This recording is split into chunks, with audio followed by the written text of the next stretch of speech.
Alright, صباح جميعا. Welcome to another tutorial. This time it's gonna be an advanced Kismet tutorial.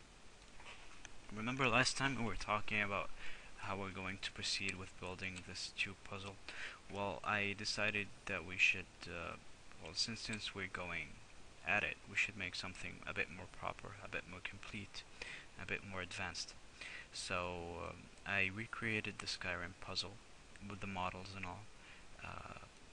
And we're gonna forget about this tubes puzzle, where the aim is to align these puzzles so that door opens. Instead, if any one of you watching has ever played Skyrim, you would recognize that this wheels puzzle, where you would have to align three different symbols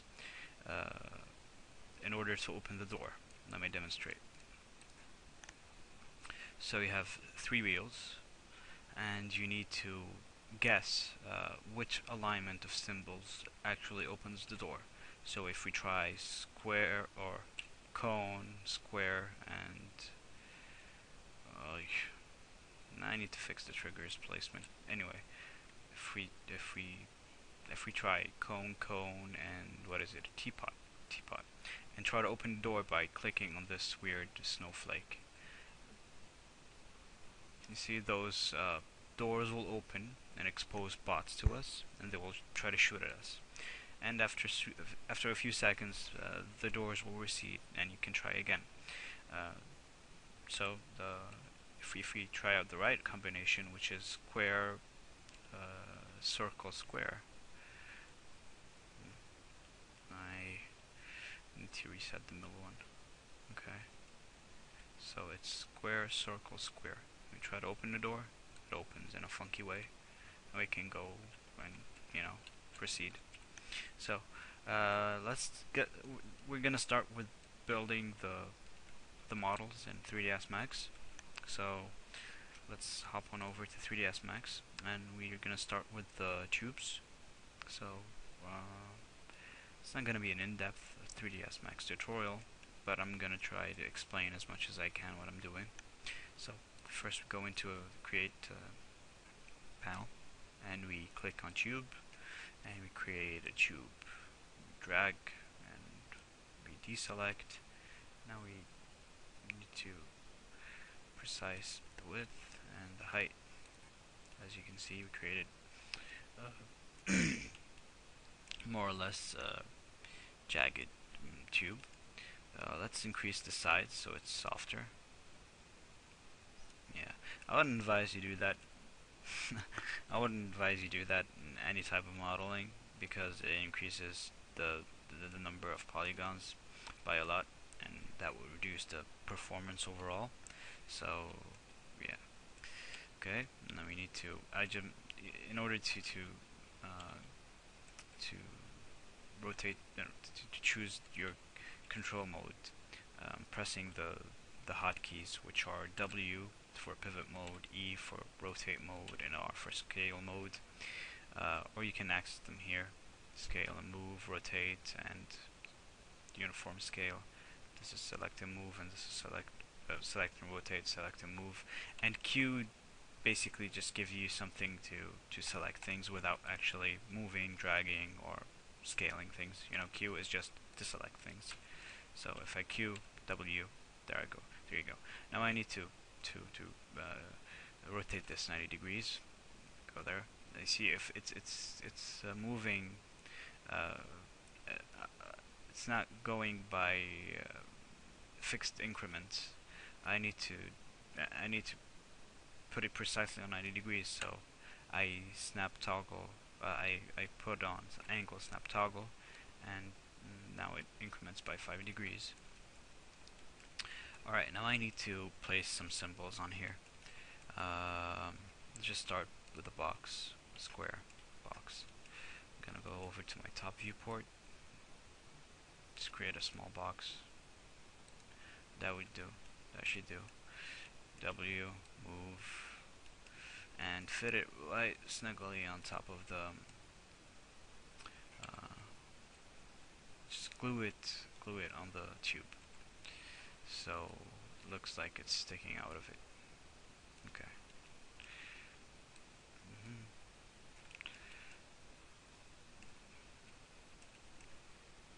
can increase the width of the tube so it's a bit more, a bit easier to put on the symbols if you're working with bigger dimensions. So this should do, or we can just make it stick out a bit and just make it a bit smaller using the R scale tool here. Okay, so that should do. Oh yes, I forgot. You need to make sure that they're all centered in your world. So if you click on the tube and you go into select a move mode, you would see those three values here, and these indicate the position of the tube in the world: X, Y, Z position, 3D map. So if you right click, you note out the values and you center it in the world. Now you need to do that because the symbols need to be 90 degrees apart. Because when you're rotating when the tube is rotating in UDK, it's gonna rotate 90 degrees, and they need to be 90 degrees precisely apart. So there's no discrepancy between, you know, when you're rotating a lot, things will get messed up if they're not precisely 90 degrees apart. Okay, so this needs to be nulled out too. It should, yep, centered in the middle of the tube. Now you just raise it a bit and position it using the x-axis. Don't move the y-axis. Yeah, the y-axis. Okay, this should do. Now we're gonna create two more symbols. Let's create a sphere. Okay, center it. Just click on it, W, and just push it to the side, and make it stick out a bit, and just make it a bit smaller. Okay, this should do. It's okay. Alright, that should do. Let's create a teapot, another symbol. Okay. Center it. Rotate it so that so it's facing toward us. As such, voila. Doesn't have to be perfect. I'm just doing this for illustration, so just so we can have a working model. Okay. Alright, fourth one, what's it gonna be? Pyramid? No, it doesn't work. Cone. Let's make a cone. Okay, let's see. I just clicked 3 times. You just precise the width, and then the height, and then you collapse the upper polygon onto itself. Okay, so center it, rotate it so it's facing us, and position it on the tube.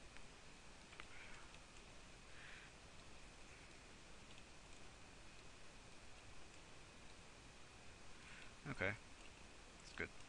Now we need to attach all of these to the tube. Basically, we need to right click on the tube, convert to editable poly. But basically what this does is it makes our poly, it makes our tube an editable polygon, meaning that now we now have a set of vertices on the tube that we can work with, that we can use to manipulate. So for instance, if we wanted to give our tube a next a different shape or custom shape that we wanted to create, you basically I'm just gonna change my select mode here. I have it as a circular select. I want it square, so if I click and keep on clicking, it should have different different select tools. I'm just gonna click on the square.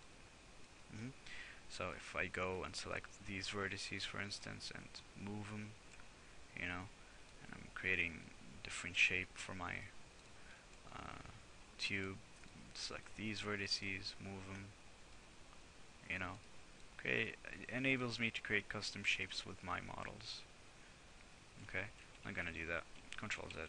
Just gonna keep it simple as you see now. Alright, so I'm just gonna go editable poly, attach these objects to it. Okay, so now when I move, they're all one object, they're all one model. And now I need to create the base that you saw here, that these wheels are sitting on. So I go and create box.